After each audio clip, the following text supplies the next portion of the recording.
Pt3.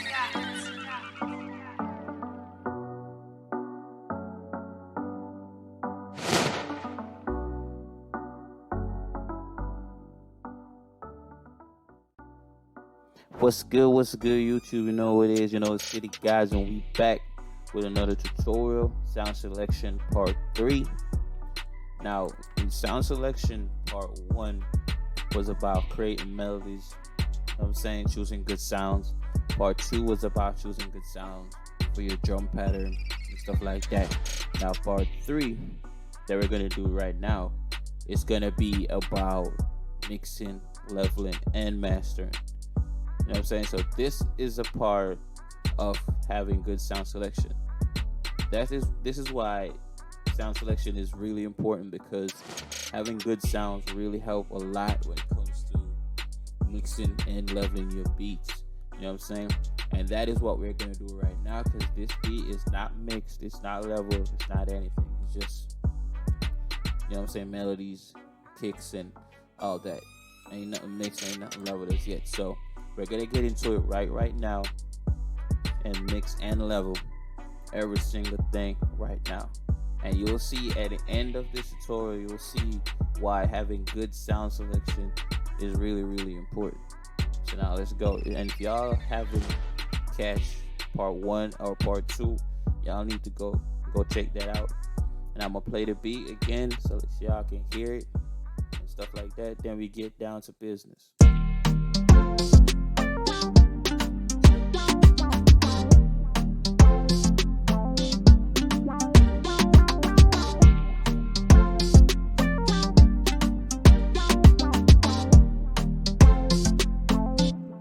All right.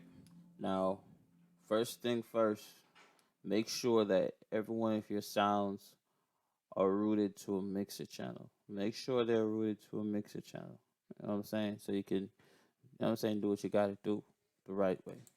Now, for my first sound, hold on, let me do one thing first.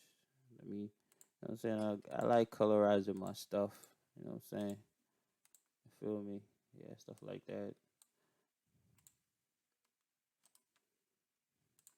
Right. So, first things first, I'm gonna go with my plug here.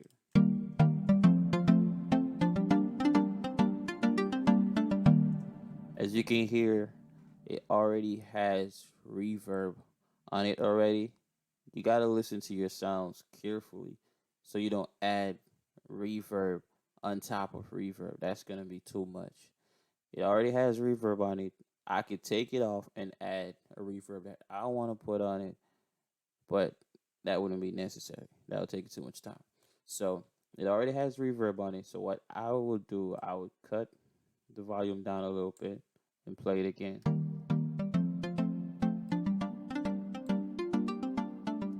You know what I'm saying? Sounds good. And I haven't EQ'd anything as yet. Now, what I'm going to do, I'm going to EQ it now, but I'm going to use one of my third-party mixing plugins. You know what I'm saying? FabFilter Pro Q. Now, what I'm going to do is I'm going to play. You're going to see the frequency in the background like this. Because what you can do, you can have it playing and you can just mess around with it like this by clicking the wave format in the background, which you don't have to. There are many ways to do that, but for me, I like cutting out the low ends right here. So I keep that on high cut. No, shit, I keep messing up with that. It's supposed to be low cut. Right.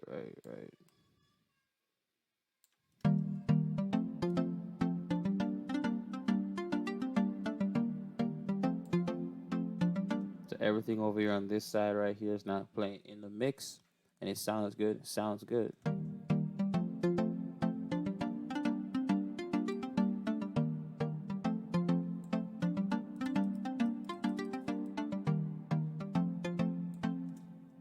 And if you want to like click on the wave format and drag it down as you see I just did, you just right click on it, like, just double click on it, just double right click on it, and You do that and just that's it. Now,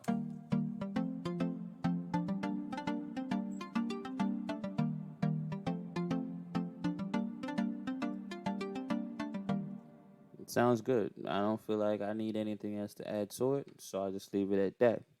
Now, I'm gonna go over to my strings now.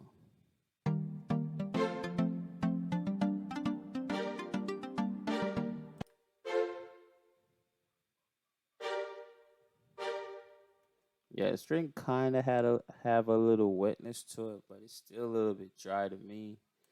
But I'm gonna level it a little bit.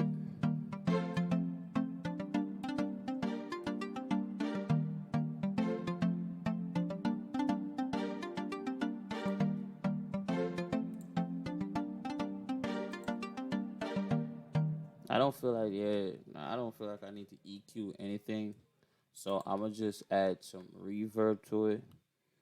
Um, I might just use the Valhalla vintage reverb and set it to ambience and cut the mix down a little bit.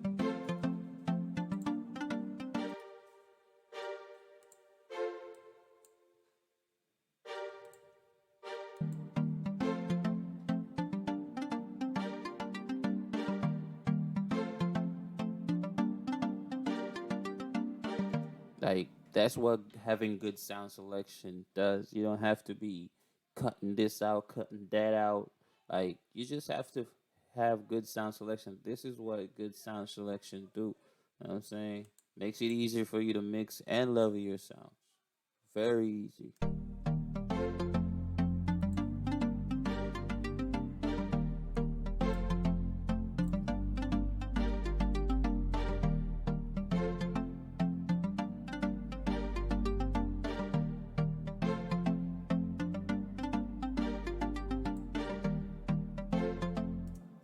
Sounds good. Sounds good. Like I don't feel like I need to add anything to it. I could keep it on this level right here and add reverb to it and boost it like this.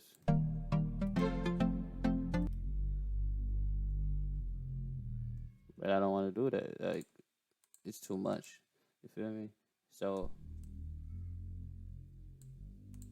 I leveled that right there. Sounds good. Sounds good. Now I'm gonna move on to my lead now.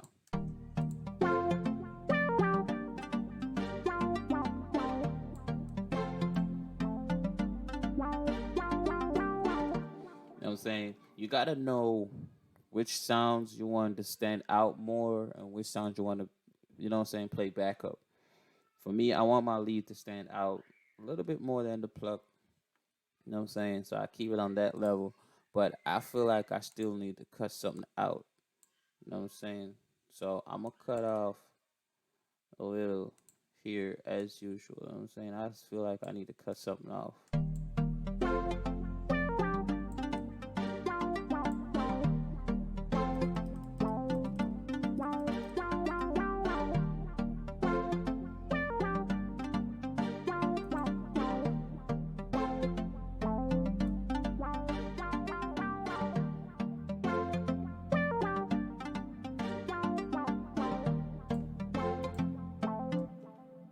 Sounds good, and it also sounds like it has a little delay effect on it already, so I don't really got to do much, but it still sound, you know what I'm saying, still dry. It doesn't have that wetness, so I'm going to add a reverb to it, but I'm going to use something that gives me more of a fuller type of feel. So I'm going to use RC20. I'm going to use RC20, cut the wobble and the noise, and have the space, cut the magnet down, boost that, 42 on the flux. Adjust this a little bit.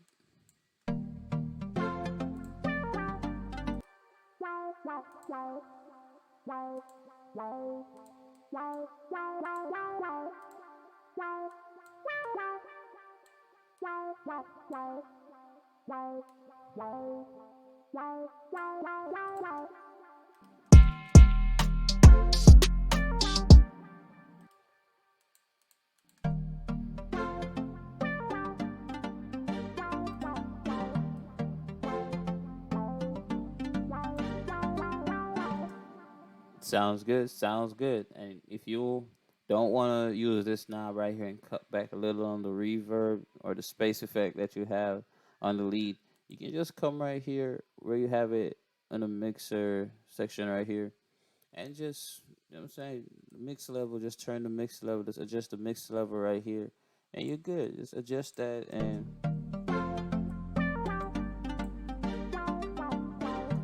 you're good. Like having good sounds is key when it comes to creating your melodies. That's one.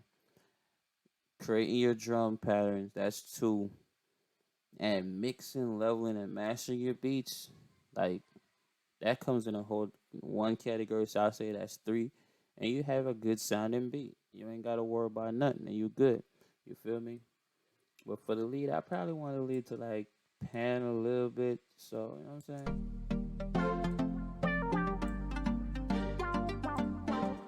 Right. You know what I'm saying? You got to make sure it's not too crowded in the beat. You got to give space for the artists and stuff like that. You got to leave headroom and stuff like that.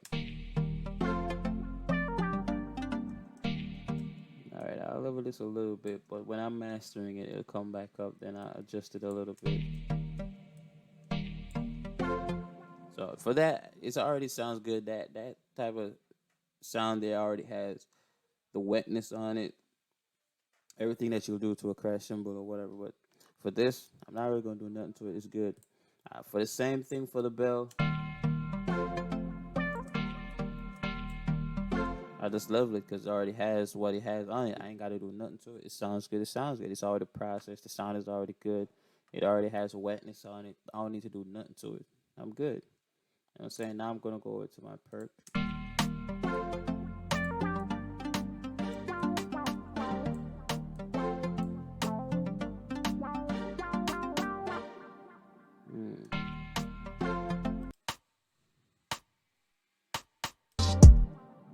It's cool. I don't need to do nothing to it.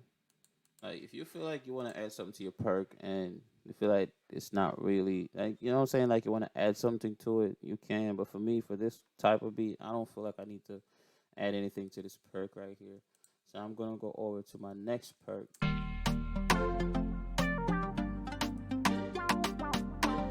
All right, I may probably add a little stock reverb on it a little bit.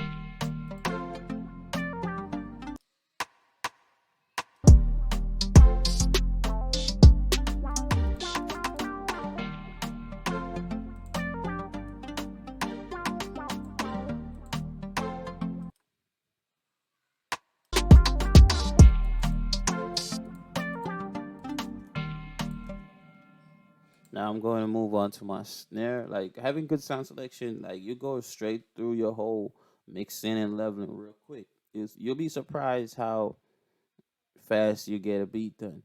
Like for this method that I'm using, like making the beat first and then mixing the mastering after, that type of method you don't have to do. I'm only doing this because I was just doing like different parts of sound selection videos so y'all can understand it. But when you're making your beats, it's good to mix and level as you go. You know what I'm saying? It's a good practice, mixing and leveling as you go. So as soon as you finish with the beat, all you got to do is just master it, and you're good. Done. Hop on the next beat. Bam. Same thing.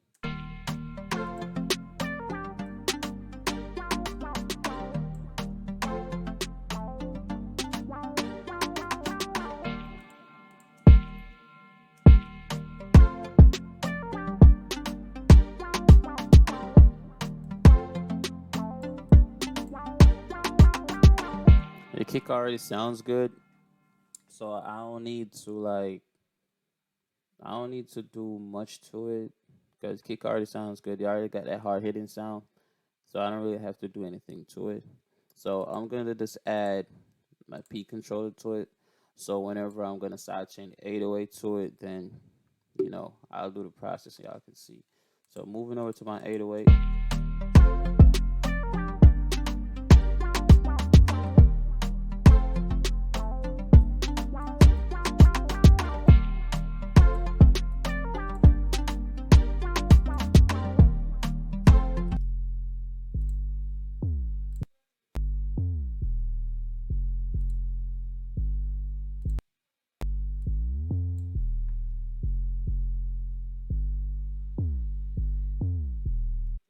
Yeah, I kind of want to add a little smoothness to, you know what I'm saying? Gotta get that soothing feel. You feel me? I want my 808 to be smooth. I don't want it to be with that little rough edge. You know what I'm saying? I like it smooth.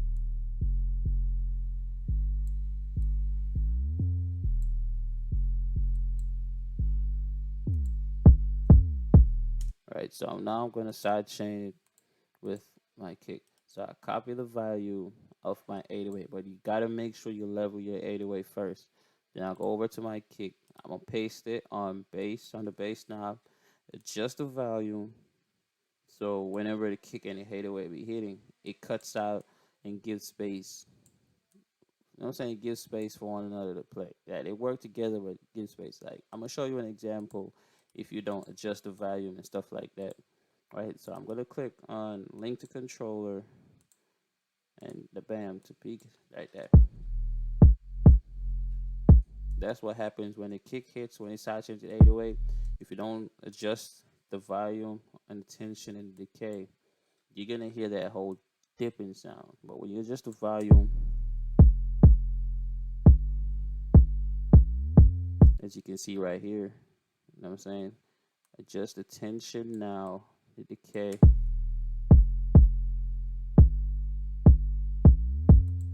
You know what I'm saying? So smooth, you're not even hearing that dip any at all. You know what I'm saying? I'm gonna move over. Like that's the best way to side chain. You're kicking your 808. Sounds good. It sounds good. Like a lot of people don't like doing it because they're saying it cuts off too much off the 808. But I don't feel like. I just feel like everybody mix and master or whatever they do to their beats in their own unique way, how they understand it. But for me, I do this because it's how I understand it, how I learned it, and it helped me a lot. It makes my beat sound good, and I don't have a problem. And I've never had anybody complaining about my 808s or anything clashing or stuff like that. So side chain is all right for me. So I'm gonna go over to my hi hats now, level my hi hats a little bit.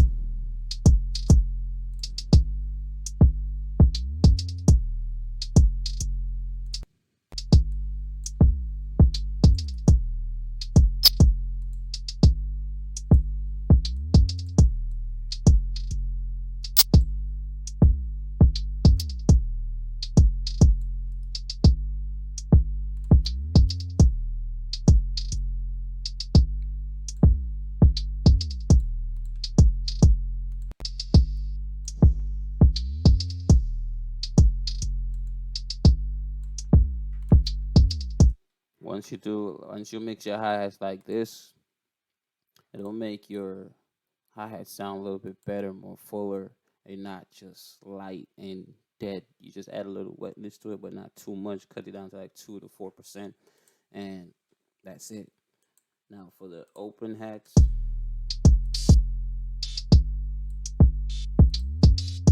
alright, I'm just gonna use a parametric EQ for this one. There's no difference in the EQs that you use.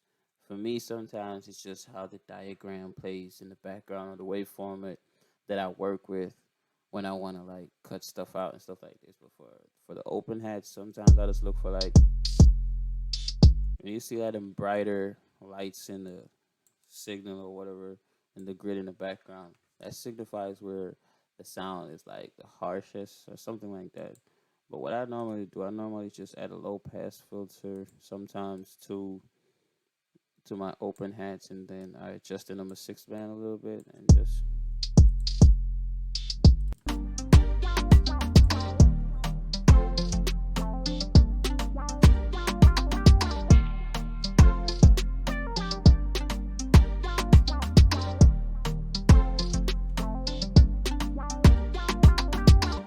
like that's just it.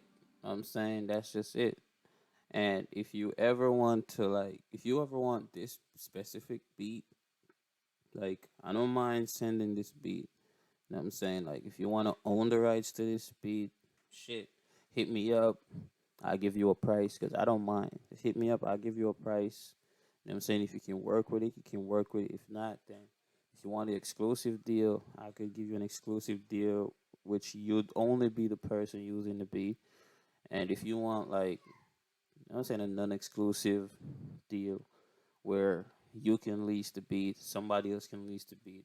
Like 20, it doesn't matter how many person they can lease the beat and stuff like that. But if you want it exclusive or on the rights to this beat, just email me, shoot me a text on my WhatsApp, or hit me on my IG.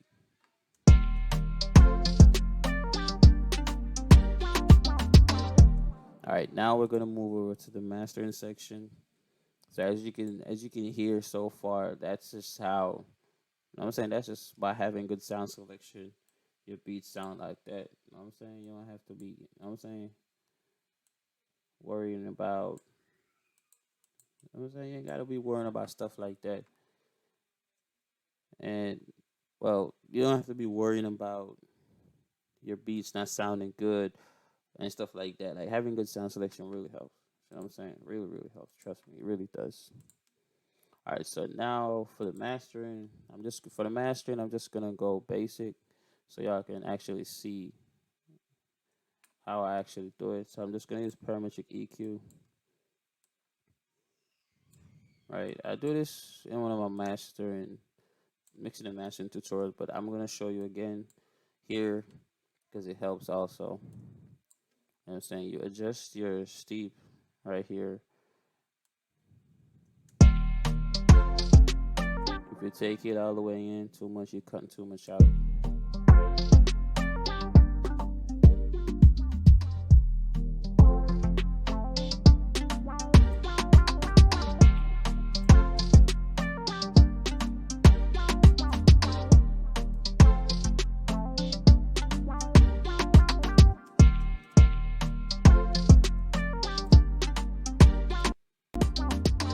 Now I'm gonna add a compressor to it, multi-band compressor to bring the volume up, because you know mastering is about overall volume for the entire beat.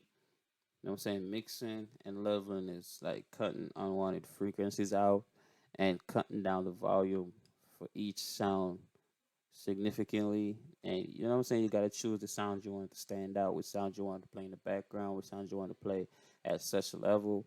And then when you master it, the volume for each will stay the same like this. When you master it, whatever you took out of each of them is going to come back up, but they're going to on this specific volume. So it'll play as how you leveled. You know what I'm saying? He's going to play as how you leveled your sounds. So I'm going to put this mastering here on 2.4.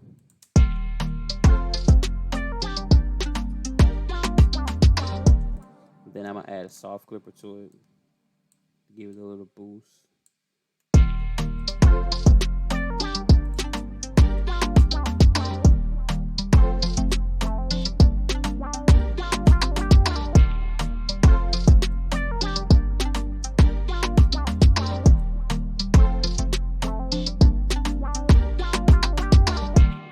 I'm saying, and that's just it. I'm saying that's just it. You feel me? You know what I'm saying? That's just it for just mixing, leveling, and mastering your beats using good sounds. You know what I'm saying? Once you have good sounds, all this becomes easy, very easy. You know what I'm saying? Very, very easy. So that's just it for this tutorial. You know what I'm saying? Sound selection part 3. Mixing, leveling, and mastering your beats while having good sound selection. You know what I'm saying? This is the end of part 3. Part 4 is where part 4 is just be the shortest one, where I'll go through on structuring your beats. You know what I'm saying? Part 4 is where I'll go through and structuring your beats, adding transition effects and stuff like that. Like, that's a part of good sound selection. You know what I'm saying? Choosing the right transitions to use and stuff like that. So that's gonna help. And I know y'all noticed that I don't have any snare rolls or, you know what I'm saying, stuff like that. But don't worry about that. I don't really have to add that in it. I could just use like transition effects and stuff like that in the beat to make it sound better. I don't really have to use a snare roll because the way I adjusted my beat pattern, I wouldn't really need to have, like, you know what I'm saying, a snare roll into it. But thanks again for tuning in. You know, City Gods. Peace out, man. We out.